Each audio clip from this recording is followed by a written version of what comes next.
अर्को हेर्नुस् 21वां श्लोक। आज तीनवटा प्रसङ्गलाई पुरा गरौँ।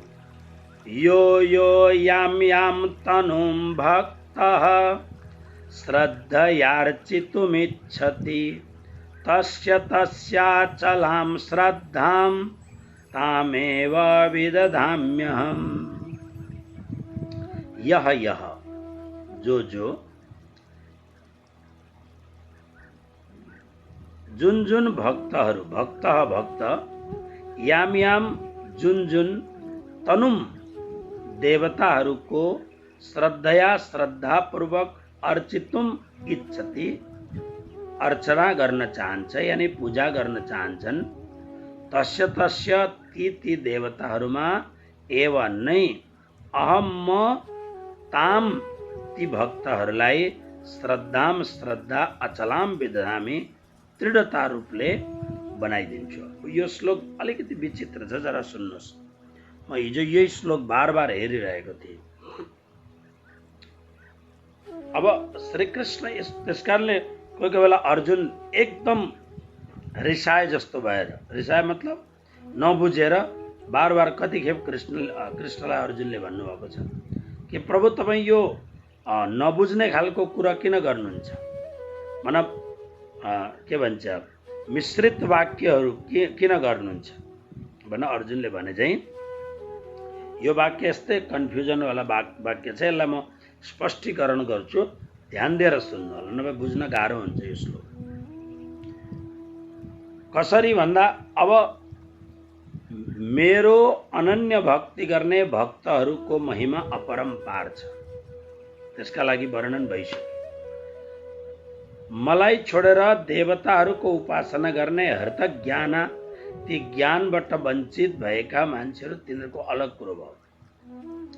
यो श्लोकमा के भन्नुहुन्छ प्रभु भन्दा जो भक्तहरू जुन देवताहरूको श्रद्धापूर्वक पूजन गर्न चाहन्छन् ती देवताहरूमा ती भक्तहरूको श्रद्धालाई म नै अचल बनाइदिन्छु। म धेरैभन्दा धेरै श्रद्धा देवताहरूमै गर भनेर म नै तिनीहरूलाई प्रेरणा दिन्छु।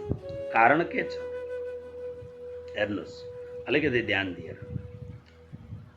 मतलब एउटा देवताको उपासना गर्ने एउटा देवताको पुजारी कुनै पनि कामनाले युक्त भएर देवताको उपासना गर्ने उसले मनमा विचार गर्यो। विचार गरेपछि उसले के गर्यो भन्दाखेरि देवताको उसले यजन गर्ने भयो, पूजन गर्ने भयो। त्यो जुन भित्रबाट चाहनेवाला जो चाहक जुन छ, त्यो चाहनेवाला जुन जीव हो, त्यो आत्मा हो, त्यो को भगवान नै त हो नि। मूल कुरो के छ, हामी भनेको म को हुँ? शरीर त म होइन, आँखा कान नाक मुख त म होइन, म भनेको आत्मा। अब म आत्मा भएपछि मैले यो कुरो चाहे कि यो देवताको उपासना गर्छु म भनेर। ओके, अब त्यो देवताको भित्र जुन दैवत्व छ त्यो को हो? त्यो पनि परमात्मा नै हो। हेर्नुहोस्, परमात्मादेखि बाहेक त केही पनि छैन नि त। परमात्मा नै हुनुहुन्छ जे हुनुहुन्छ आत्मा रूपमा, चाहे एउटा भुसुनामा होस्, चाहे एउटा किरा फट्याङ्ग्रामा होस्, चाहे मच्छर उडुसमा होस्, चाहे मान्छेमा होस्, चाहे घोडा गधा गाईमा सुँगुरमा होस्, चाहे त ब्राह्मणमा होस्, चाहे त्यो देवता कुनै पनि देवतामा होस्, ब्रह्मा विष्णु महेशमा होस्, सबैको भित्र आत्मा जुन तत्व छ त्यो त परमात्मा हो। गीताको 15 अध्यायको 7औं श्लोक, ममैवांशो जीवलोके जीवभूत सनातन आब्रह्म भुवना लोका पुनरा। मतलब सम्पूर्ण जुन आत्मा हो त्यो त परमात्मा नै हुनुहुन्छ। त्यसकारणले के भन्नुहुन्छ परमात्मा, हेर्नुहोस् कि एउटा मान्छे, स्त्री पुरुष कोही पनि, नान्यतर कोही पनि, एउटा मान्छे मेरो शरणागति छोडेर आफ्ना मनका कामना अतृप्त कामनाहरूलाई पूरा गर्नका लागि कुनै पनि देवताको शरणमा गयो। त्यो शरणमा जाने उसले इच्छा गर्यो र ऊ शरणमा गयो र अनि तत्त देवताहरूको उपासनाको पद्धति अलग अलग हुन्छ। अनि त्यो कठिन भन्दा कठिन उपासनाको पद्धति लिएर त्यो मान्छे आफ्नो मनोकामना पूर्ण गर्नका लागि देवताको उपासना गर्दछ। प्रभु के भन्नुहुन्छ, उपासना गर्ने जुन देवताको उपासक छ, यानी त्यो भक्त जुन छ, त्यसको भित्र मनै बसेर त्यो काम गराउँदैछु अनि त्यो देवताको पनि मनमा मनै बसेको छु। त्यसकारणले म यो मान्छेको, यो याचकको, यो जुन पूजक छ त्यसको त्यो देवता प्रतिको निष्ठा अझै मजबुत बनाइदिन्छु। यानी यसलाई फर्केर आउने कुरै गर्दैन, एकदम मजबुत बनाइदिन्छु। माने यसको अर्थ यो भयो कि कामनाले आतुर भएर देवताको उपासना गर्न जाने जो आत्मा हो त्यो पनि परमात्माकै अंश हो। उनै परमात्माले त्यो कामनालाई अझै मजबुत बनाइदिनुहुन्छ, निष्ठालाई। यो देवताको त म गर्छु हैन भन्ने। अब यही कुरालाई म यहाँ स्पष्ट गर्दिनँ, 22वां श्लोकमा गएर स्पष्ट गर्ने, ध्यान दिएर हेर्नुहोस्। त्यसो भने परमात्माले किन त्यसो गर्नुहुन्छ त भन्ने यसमा भाव उठ्दैन। यो 22वां श्लोकलाई हेरौँ। सतया श्रद्धया युक्तस् तस्याराधनमीहते लभते च ततः कामान् मयैव विहितान् हितान्। स तया श्रद्धया युक्तः तस्य आराधनम् ईहते लभते च ततः कामान् मया एव विहितान् हि तान्। स तया, तया त्यो भगवान भन्नुहुन्छ म द्वारा मजबुत बनाइएको श्रद्धया, श्रद्धाले। हेर्नुहोस् त, त्यो देवताको प्रति गएको जुन, त्यो देवताका भक्तको जुन त्यो देवता प्रतिको श्रद्धालाई भगवान भन्नुहुन्छ म नै मजबुत बनाइन्छु, खूब उपासना गर भनेर हो। त्यो देवता प्रतिको अत्यन्त दृढ, म द्वारा दृढ बनाइएको श्रद्धया, श्रद्धाले युक्त भएर सह त्यो मनुष्य तस्य त्यो देवताको आराधनम ईहते आराधना गर्दछ, यानी सकाम भावले उपासना गर्दछ। च अनि ततः त्यसको कामान सम्पूर्ण कामनाहरूलाई, त्यो मनुष्यको कामान सम्पूर्ण कामनाहरू लभते पूर्ण हुन्छ। हे किनकि तान त्यो कामना पूर्तिको लागि मया म द्वारा एव नै विहितान विहित गरिएको हो, यानी लगाइएको हो। यो श्लोकलाई एकपल्ट बुझ्नुहोस् अनि पुरै श्लोकको एउटा म त्यो 21 र 22 श्लोकको अर्थ राम्ररी भन्छु हजुरहरूलाई। भगवान हुनुहुन्छ त्यो मलाई छोडेर देवताको उपासनामा लागेपछि त्यसको उपासना प्रतिको दृढ एकदम भाव, म नै उसको प्रति श्रद्धा बढाइदिन्छु।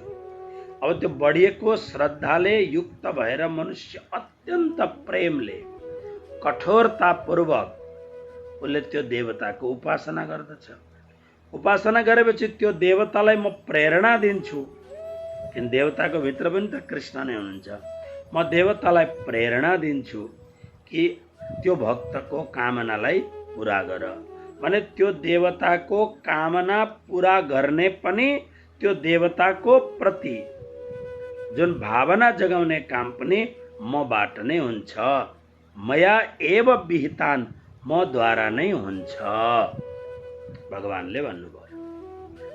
अब यहाँ कन्फ्युजन के छ भन्दा भगवान भन्नुहुन्छ कि मेरो चरण छोडेर देवताको उपासना गरेर पुनः जन्म मरणको चक्रमा यो फस्यो, तर त्यता गएपछि त्यता अझै राम्ररी लाग्ने र अझै आफ्नो जीवनलाई बर्बाद पारेर देवताहरूको उपासना गरेर आफ्नो मनोकामना पुरा गर्ने देवतालाई पनि प्रेरणा म दिन्छु, यसको मनोकामना पुरा गर र त्यसलाई पनि देवता प्रतिको निष्ठावान म बनाइन्छु भन्दा भक्तले प्रार्थना गर्दछ, प्रभु जब सबै काम तपाईँ गर्नुहुन्छ भने मनलाई त्यो देवता प्रतिको निष्ठा बनाउनु भन्दा त्यो मनलाई तपाईँका चरणप्रति किन लगाइदिनुहुन्न भन्दा यसमा अब भगवानको एउटा महत्त्वपूर्ण भगवानको निर्णय छ।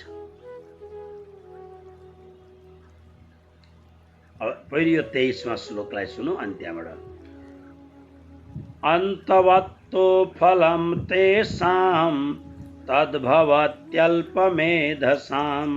देवान् देवयजो यान्ति मद्भक्ता यान्ति मामपि। अन्तवत्तु फलं तेषां तत् भवति अल्पमेधसां देवान् देवयजः यान्ति मद्भक्ता यान्ति मामपि। अब हेर्नुहोस्, अब यो श्लोक पछि प्रकरण पुरा हुन्छ र म यसको पुरा व्याख्या हजुरहरूलाई निवेदन गर्छु। अन्तवत्, अन्तवत् तु भने तर, परन्तु, तेषां ती देवताहरूको उपासना गर्ने ती देवोपासकहरू अल्पमेधसाम, हेर्नुहोस् शब्द थोरै सानो बुद्धि, अल्प भनेको सानो, सानो बुद्धि भएका ती मनुष्यहरूलाई तम ती देवताहरूको आराधनाको फलम फल अन्तवत नाशवान नै अन्तवाला नै भवती मिल्दछ। हेर्नुहोस् है, ती देवताहरूको उपासना गर्ने अत्यन्त तुच्छ सानो बुद्धि भएका जुन मनुष्यहरू हुन् तिनीहरूलाई ती देवताहरूको आराधना गरेर जुन फल प्राप्त हुन्छ त्यो फल नाशवान हुन्छ। किन? देवताहरू स्वयं नाशवान हुन्, उनीहरू त अजर अमर छैनन्। यसकारणले उनीहरूले दिएको फल पनि जुन कामना परिपूर्तिको लागि जुन आशीर्वाद हामीले पाएको छ, देवताहरूले जुन कृपा गरेको छ त्यो नाशवान हुन्छ। देवयजः, त्यसकारणले अब निर्णयात्मक कुरो कृष्ण गर्दै हुन्छ। त्यसकारणले देवयजः, देवताको पूजन गर्नेवाला मनुष्यहरू देवान यान्ति, देवतालाई नै प्राप्त गर्दछन्। र मद्भक्ता, मेरो भक्ति गर्ने भक्तहरू माम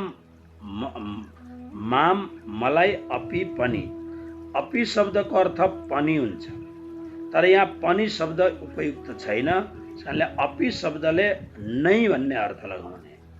मद्भक्ता, मेरा भक्तहरू माम अपि, मलाई नै यान्ति, प्राप्त गर्दछन्। अब यो सम्पूर्ण 4वटा श्लोकको संयुक्त व्याख्या सुन्नुहोस्। यसको मतलब के भयो भने म उपासना गर्दैछु देवताहरूको भने म उपासना गर्नेवालाको, यो सुनिसक्नु भएको छ, फेरि एकपल्ट पक्का गर्नका लागि म अलिकति विशद रूपमा भन्दैछु, ध्यान दिएर सुन्नु होला। म देवताहरूको उपासना गर्ने जुन म हुँ, म भनेको म आत्मा जो हुँ, त्यो आत्मा परमात्माकै अंश हो। ओके, जसको उपासना गरिँदैछ भिन्न भिन्न देवी देवताहरूको, हैन, सबै अलग अलग हुन्छन् नि त। अनि त्यसकारणले त अब लक्ष्मीको व्रत गर्ने हुन्छन्। लक्ष्मीमा पनि धेरै प्रकारका लक्ष्मीहरू छन्, वैभव लक्ष्मी, के लक्ष्मी, फलाना लक्ष्मी इत्यादि देवीहरूको उपासना। अहिले यहाँ गुजरातमा एउटा देवीको उपासना हुँदैछ, देवीको नाम हो दशामा। तपाईँहरूले सुन्नुभएकै छैन होला नाम, किनभने नेपालमा जुन देवीहरू हुन्छन् यी भारतमा हुँदैनन्, यतातिर गुजरातमा त हुँदैनन्। यहाँका नाम अर्कै हुन्छन् देवीका, अम्बा, हिङ्गडाज, चोटिला, यस्ता हालका देवीहरूको नाम हुन्छ।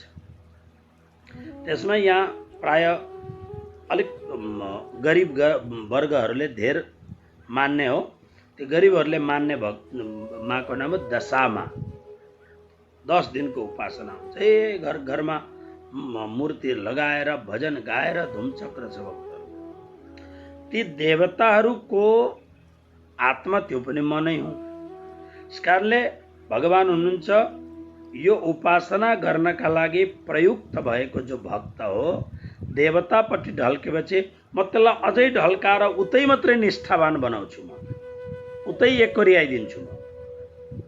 अनि त्यो देवतालाई पनि म, त्यो देवताको आत्मा पनि म नै हुँ र त्यो देवतालाई प्रेरणा दिन्छु र यसलाई के मागेको छ त्यो यसको कामना पुरा गर भनेर देवतालाई आज्ञा दिन्छु र देवतालाई दिएको आज्ञाले अब त्यो भक्तको मनोकामना पुरा भयो। तर यो मनोकामना क्षणिक हो, नाशमान हो, यो अजर अमर होइन, भवसागर पार तर्ने कुरो यो हुँदैन, जन्म मरणको चक्रबाट मुक्त गर्ने खालको कुरो यो होइन, पुनरपि जननम पुनरपि मरणम नै हो यो। ओके, त्यसले गर्दाखेरि यहाँ भगवान श्री कृष्ण के भन्नुहुन्छ भने जो मनुष्य यस्तो भन्लान् सब, त्यसको मतलब सबै एउटै त रहेछन् नि त, देवताको भित्र पनि कृष्ण नै हुनुहुन्छ भनेपछि प्रकारान्तरले त कृष्णकै भक्ति भयो नि, र पछि गएर त मैले कृष्णलाई नै पाउँछु नि त भन्ने यदि यस्तो खालको खोक्रो तर्क कसैले दियो भने यसरी हुँदैन। त्यसले गर्दा यहाँ भगवान भन्नुहुन्छ देवताको उपासना गर्ने देवतालाई नै प्राप्त हुन्छन् र मेरो उपासना गर्ने मलाई नै प्राप्त हुन्छन्। अर्थ के भयो भन्दा मैले अघि जुन प्रश्न उठाएको थिएँ, त्यसो भने हे प्रभु जब तपाईँ नै सबै कुरो हुनुहुन्छ भने हाम्रो मन, हामी त अज्ञानी छौँ र साना साना कामनाहरूले पीडित भएका छौँ र स्वार्थीपूर्ण ढङ्गले हाम्रो कामना परिपूर्तिको लागि हामी देवताको उपासना गर्छौँ। अझै हामीलाई अझै उतातिर खँदारेर त्यसलाई दृढता बनाउनु, त्योभन्दा राम्रो तपाईँले जब म तपाईँको हुने तपाईँले मेरो मनलाई टर्न गरेर आफ्नो चरणमा आफ्नो चरणको अनन्य भक्ति किन दिनुहुन्न भन्ने यदि प्रश्न गर्ने हो भने यो प्रश्न व्यर्थ हो भनेर विद्वानहरूको मत छ। किन व्यर्थ हो भन्दा अब ध्यान दिएर सुन्नुहोस्। ब्रह्मादेखि लिएर भुसुनासम्म मतलब यावन मात्र जति पनि पदार्थ छ त्यसमा केवल मनुष्य जाति मात्र सर्वतन्त्र स्वतन्त्र जाति,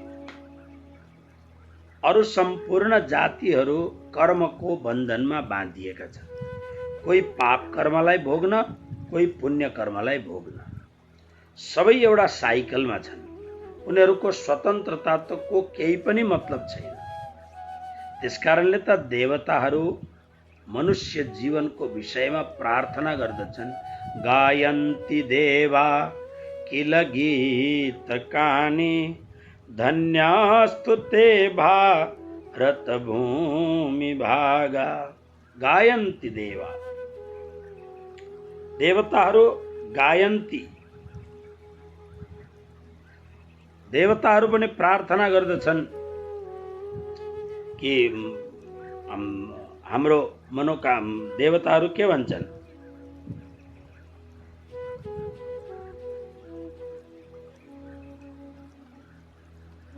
हेर्नुहोस्,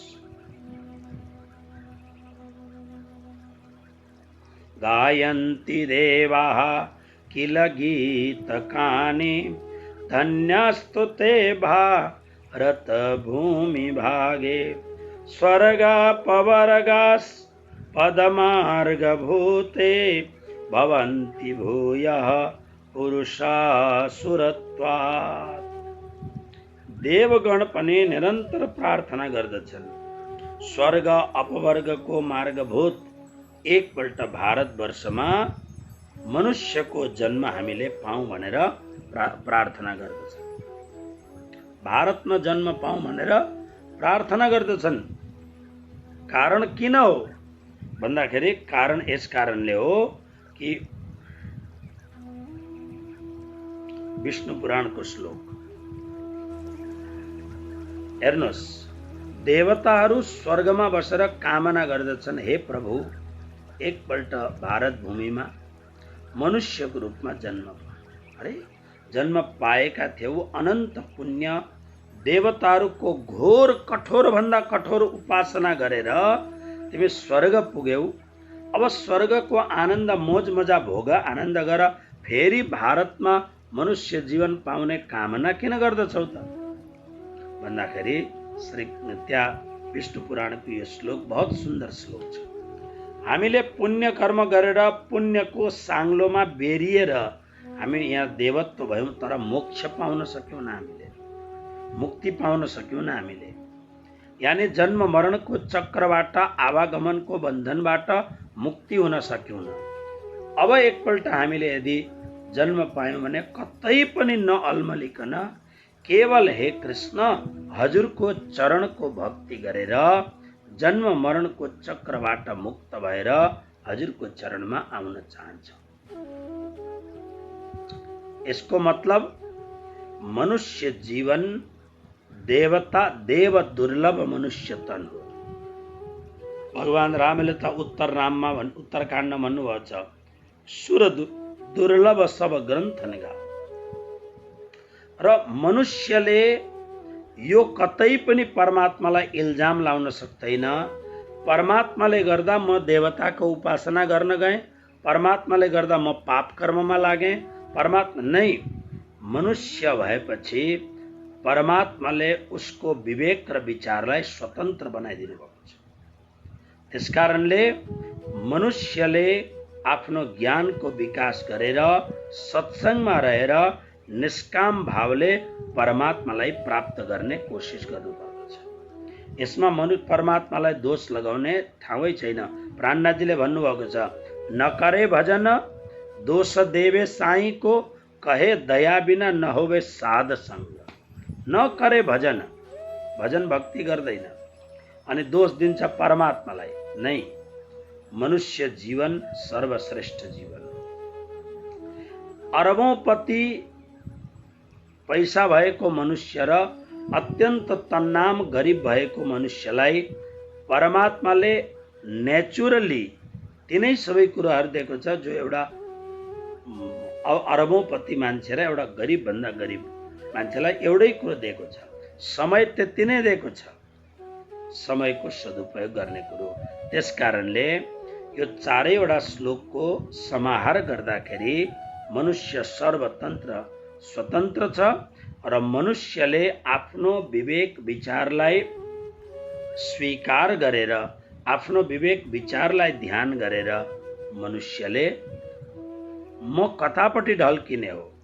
यदि हामी साना साना विषयको चिन्तन गरेर साना साना मनोकामनालाई पूर्ण गर्नका लागि अनि यो बजारमा फैलिएको जुन यो मार्केटिङ जुन हो देवताहरूको यता लाग्यौँ भने हाम्रो जीवन सर्वनाश हुन्छ। जब हामीलाई एउटा विश्वास हुन्छ कि म जसको उपासना गर्दछु त्यो परमात्मा त सम्पूर्ण देवताहरूको पनि देवता, परमात्माहरूको पनि परमात्मा, ईश्वरहरूको पनि ईश्वर, अवतारहरूको पनि अवतारी मैले मानेको मेरो परमात्मा श्री कृष्ण हुनुहुन्छ भने जब परमात्मालाई मैले पाएँ भने मेरा सबै मनोकामनाहरू पूरा भइहाल्छ नि भनेर परमात्मा तिरै मात्रै लागेर आफ्नो सबै काम बनाउने हो अथवा त भिन्न भिन्न देवताको उपासना गरेर आफ्नो जीवनमा अनेक प्रकारका उल्झनहरू ल्याउने हो, यो आफूले ध्यान गर्ने। स्पष्ट भन्नुभयो प्रभुले कि देवताहरूको उपासना गरेर ती देवताभित्र पनि कृष्ण नै हुनुहुन्छ नि भनेर मलाई पाउन सक्दैन। नो, मेरो उपासना गर्ने मलाई पाउँदछ, देवताको उपासना गर्ने देवतालाई पाउँदछ। देवान देव यजो यान्ति यान्ति मध्या जिन मद्भक्ता यान्ति मामपि। र यसरी भगवान भन्नुहुन्छ। 24वां श्लोक श्रवण मात्र गरौँ। अव्यक्तम व्यक्तिमापन्नम मन्यन्ते माम बुद्धयः परम भावमजानन्तो ममाव्ययमनुत्तमम्। हेर्नुहोस्, त्यसकारणले यो चारवटा श्लोकमा दुईटा शब्द बहुत महत्त्वपूर्ण शब्द छ। एउटा श्लोक नम्बर 21 मा नै श्लोक नम्बर 20 मा के छ? हर्त ज्ञान, जसको ज्ञानको हरण भइसकेको छ, यानी ज्ञान खत्म, ज्ञानै छैन, हर्त ज्ञान। यो 20वां श्लोकमा यो जो प्रकरण प्रारम्भ त्यहाँदेखि त्यहाँबाट अर्को श्लोक के छ भने यो 23वां श्लोकमा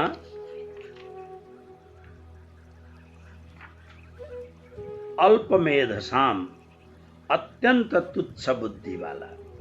यसको अर्थ के भयो तपाईहरु अलिकति सोच्नमा विपरीत नसोच्नुहोस् नि। म स्वयं कुनै पनि देवताहरूको निन्दक होइन। म बिल्कुल म सबै देवताहरूलाई आराधना, सबै देवताहरूलाई म मान्ने मान्छे, सबैलाई हात जोड्दछु। मैले बार बार मेरा प्रवचनहरूमा मैले भक्तहरूलाई निवेदन गरेको छु। मैले हनुमान चालिसा, शिव पुराण, रामायण इत्यादि ग्रन्थहरूको कथा गरेको छु, गर्दछु म भक्तहरूको मागमा। तर जहिले पनि मैले एउटा किटानको साथमा के भनेको छु भने यदि परम मुक्ति पाउनु छ भने उपासना शिवजीले पनि जुन कृष्णको भक्ति गर्नुहुन्छ त्यो कृष्णकै आराधना गर्नुपर्छ भनेर मैले एकदम अठोटको साथमा भनेको छु। र मैले बार बार निवेदन गरेको छु कि मेरो पूर्वको पुण्यले र वंश परम्परामा रत्नदास जस्तो एउटा अलौकिक भक्त मेरो हजुरबुबा हुनुभएको हुनाले, उहाँको एउटा दिव्य परम्परामा जन्म लिएको हुनाले र परमात्माको अनन्त कृपाले गुरुजी मङ्गलदासजी जस्तो परम सद्गुरु पाएको हुनाले मैले जीवनमा, किनभने सनातन धर्मको उपासक हुँ म, त्यसले गर्दा सनातन धर्मका सबै कार्यहरू गर्नुपर्दछ। तर उपासना, अनुष्ठान, भक्ति केवल कृष्णको गर्दछु, केवल कृष्णको। म त्यो के अरे गंगा गए गंगादास, जमुना गए जमुनादास वाला जता मल्खु उता ढल्कु मान्छे होइन। म काठमाडौँ जाँदा बाबा पशुपतिनाथको दर्शन गर्न जान्छु। म देवीहरूको मन्दिरमा जाँदा यदि भोग दिएको छैन, कुनै देवीलाई मांस चढाएको छैन भने, स्वच्छ छिन् भने ती देवीको पनि म दर्शन गर्न जान्छु। तर मासु खाएकी छन् भने ती देवीको दर्शन गर्न म जान्न पनि, ती देवीको प्रसाद त म खाँदै खान्न। मासु खाने देवी देवताहरूलाई म ढोक्दिनँ। अब यसमा देवी देवताहरूको केही भूल छैन, बिचरा त्यो मूर्तिले के गर्ने। हामीले दिएको त देवता एकदम प्रसन्न भएर खाए भनेर महामूर्खहरू आफू खानका लागि मांसको बलि दिन्छन्। अब यसमा त्यो देवी देवताहरू मूर्तिका थिए, मूर्ति नै बनाएर राखे। तर मेरो स्वयंको निष्ठा यस्तो छ, म कुनै पनि मासु खाने देवी देवताको म मन्दिरमा प्राय जान्न। यदि म गएँ भने पहिले पत्ता लगाउँदछु आजको स्थिति के छ हेर, म गएर यसो हात जोडेर म आउँछु। किनभने म मान्छु सबैलाई, अनादर कसैको पनि गर्दिनँ। म यसरी नै कुनै पनि मासु, मांस, जाँड, रक्सी, अन्डा खाने मान्छेहरूको घरमा मैले यदि चाल पाएँ भने त्यो मान्छेले चाहे मलाई 10 लाख रुपियाँ दिएको किन नहोस्, उसको घरमा म भोजन गर्दिनँ कहिले। यो अकाट्य नियम हो। मलाई रिस उठेर यी महात्मा भन्दा त अरू ठिक छन् भन्न गयो भने ओके, द्याट्स फाइन। किनभने मलाई एउटा कुरो राम्ररी थाहा छ, जुन दिन म यो संसारबाट जान्छु त्यतिखेर एउटा पनि पैसा लिएर जान्न। मैले जतिवटा आश्रम बनाए पनि आश्रमको एउटा इँटा पनि म लिएर जानेवाला छुइनँ। शरीर पनि जब म लिएर जान्न, म त एक्लै धर्मानुगो गच्छति जीव एक, मैले मेरो र कर्म मात्रै मैले साथमा लिएर गएको हुन्छ भने मैले ती धनवान तर अत्यन्त घोर राक्षस वृत्तिका मांसाहारीको घरमा गएर तिनीहरूलाई खुश गर्नका लागि मैले खाने के जरुरत छ। किनभने जाँदाखेरि त नाङ्गो भएर जानुपर्छ। त्यसकारणले आफ्नो निष्ठा, आफ्नो धर्ममा अडिग रहनु पर्दछ, एकदम अडिग रहनु पर्दछ। जसले यो कुरालाई बुझ्दैन, हिजो अस्ति एउटा, म नाम भन्दिनँ, एउटा नानीले बहुत राम्रो कुरो भने, मेरो प्रवचनको रसिक हुन्, उनले एउटा राम्रो कुरो के भनिन् भने, गुरुजी फलाना व्यक्तिले तपाईँलाई आजकल फोन गर्नुहुन्छ कि गर्नुहुन्न मेरो पनि थाहा छैन भन्दा, आजकल फोन बान त्यति हुँदैन भन्दा, ती नानीले एउटा मिठो कुरो के भनिन् भने, जसले तपाईँलाई राम्ररी जान्दछ जीवनभरि तपाईँलाई छोड्नै सक्दैन त्यो व्यक्तिले। मलाई थाहा छैन कुन एङ्गल, कुन भावले तिना, तर म एउटा कुरो जान्दछु, ती नानीको आजको भक्ति राम्रो छ। भाव राम्रो छ। अनि मान्छे जुटाएर मलाई केही स्वार्थ गर्नु नै छैन त त्यसप्रति लालसा राख्ने कामै छैन। म जे पनि गर्दछु राष्ट्रको लागि, समाजको लागि र समाजमा रहेका अत्यन्त हेला प्राप्त भएका ती नानीहरूको सेवाको लागि गर्दछु। आफ्ना लागि त म आफूले जति इन्डिभिजुअल माला गर्दछु त्यही नै मेरो सम्पत्ति हो। तसर्थ मैले डङ्काको चोटमा यो कुरो भनेको छु, चाहे म कुनै पनि ग्रन्थको, सनातन धर्मका ग्रन्थ हुन्, म सनातन धर्मको मैले 20औं वर्षसम्म संस्कृत पढेको हुनाले संस्कृतका ग्रन्थहरूको अर्थ लगाएर सनातन धर्मको समृद्ध विरासतको व्याख्यान गर्नु मेरो कर्तव्य हो। तर साथसाथमा यो पनि मेरो कर्तव्य हो, एक मात्र परब्रह्म परमात्माको भक्ति गर्नु। जीवन सानो छ, यसमा यो खिचडीवाला काम नगर्नु भन्नु पनि मेरो परम कर्तव्य हो। पुरा एकदम 2-3वटा कुरोको लागि म कहिल्यै सम्झौता गर्दिनँ। एउटा हमेसा म भन्छु तपाईहरुलाई, मनुष्य जीवन अमूल्य जीवन छ। यसलाई ठिक छ, जुन कुलमा, जुन खानदान कोही जन्मेको छ, खानदानमा पहिलेदेखि त्यस्तो खालको वृत्ति छ जसले केही पनि थाहा छैन भने अब सत्संग पाएपछि आफ्नो जीवनलाई देवत्वमा उपलब्ध अलिकति माथि उठाउने कुरो कोसिस गर, त्यहीको त्यही होइन। त्यसकारणले खानपान सुधार्ने काममा म विशेष जोड दिन्छु। कारण अमृत उपदेश राख्नका लागि चुइने भाँडामा राखिँदैन। जसको खानपान रहन सहन ठिक छैन, चुइने भाँडो जस्तो हो। त्यसको जति उपदेश गरे पनि त्यहाँ टिक्नेवाला छैन। र अर्को कुरो, मनुष्य जीवन दुर्लभ छ। त्यसकारणले त्यसले गर्दाखेरि एक परमात्माको अनुष्ठान गर्नुहोस्, सबैलाई आदर गर्नुहोस्। जो भक्तले आफ्नो इष्टदेवको उपासना गर्दछ र अरूलाई अनादर गर्दछ भने त्यो बिल्कुल राम्रो होइन। त्यसले गर्दाखेरि जसले भक्ति गर्दछ सबैलाई उसले सम्मान गर्दछ, तर आफ्नो भक्ति उसले दृढतापूर्वक अगाडि बढाउँदछ। त्यसकारणले यहाँ 2टा शब्द राखेको छ, हृतज्ञान अल्पमेधसाम। अत्यन्त मेधसा भनेको बुद्धि, जो अत्यन्त कमजोर बुद्धिवाला भन्ला। यो मान्छे त देवीको उपासना गर्दछ, प्रखर बुद्धि भएको छ, हनुमानको उपासना प्रखर भगवान भन्नुहुन्छ। मेरो उपासनादेखि रहित अन्यको उपासना गर्ने अल्पमेधसाम, त्यो अत्यन्त कमजोर मस्तिष्कवाला हो। किन कमजोर भन्दा संसारको ज्ञान त उसले बोकेको छ, तर एउटा ज्ञान प्राप्त गरेको छैन। यो जीवनको ऐकान्तिक उद्धार कसरी हुन्छ। प्राणनाजीले बडो मिठो कुरो भन्नुहुन्छ, पुस्तक भार केरा भए। एउटा गधा जुन सामान धेरै बोक्न सक्दछ, त्यसको त्यो गधामाथि सामान इँटाहरूको जग्गामा थुप्रो पुस्तक राखेर यदि त्यो गधा निस्केर गयो भने त्यो गधालाई ज्ञानी भन्न सकिँदैन। यो प्राणनाथजीको सिद्धान्त, साधुहरूले यो सिद्धान्त प्रयोग गरेको छ। त्यस्तै कोही संसारको धेरै कुरो जान्दछ तर एक ब्रह्मको उपासनालाई जानेन भने त्यसको धेरै जान्ने कुरा के हो भन्दा गधामाथि राखिएको पुस्तकको भार जस्तो मात्रै हो। पुस्तक भार केरा भए। श्रीमद् भागवतको महात्म्यमा बहुत सुन्दर श्लोक महात्म्यमा छ। बस यति कुरो भनेर आजको प्रसङ्गलाई म विराम गरौँ। जीवत छबो निगदितम,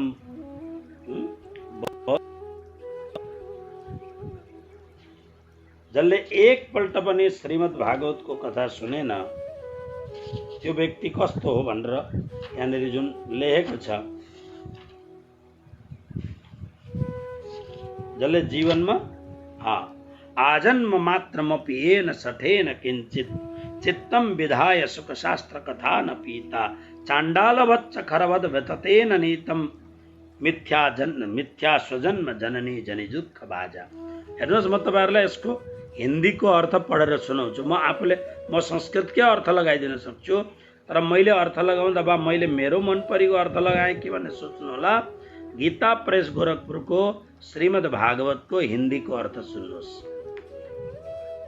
जिस दुष्ट ने अपनी सारी उम्र में आयु में चित्त को एकाग्र करके श्रीमद् भागवतामृत का थोड़ा सा भी रसास्वादन नहीं किया, उसने तो अपना सारा जन्म चांडाल और गधे के समान व्यर्थ ही गंवा दिया।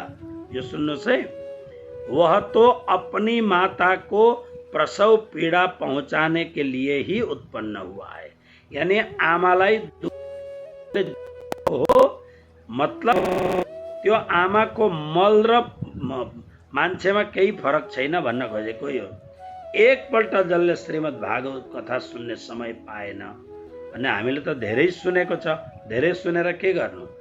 एकपल्ट सुनेर जसको चित्तमा श्रीमद् भागवतको कथा मतलब कृष्ण भक्तिमा समर्पण हुनु, हजारौं पल्ट कथा सुनेर लाखौं रुपियाँ दान गरेर पनि जसमा कृष्ण भक्ति आएन, अन्य देवताहरूमा भट्किरहन्छ भने त्यसले कथा सुन्नु बेकार हो। त्यसका लागि यो श्लोक जीवच्छवो निगदित सतु पाप कर्मा एन श्रुतम सुख कथा वचनम न किंचित दिक्तम नरम पशु समम भुविभार रूप मेवम विदंति दिविदेव समाज मुख्याः।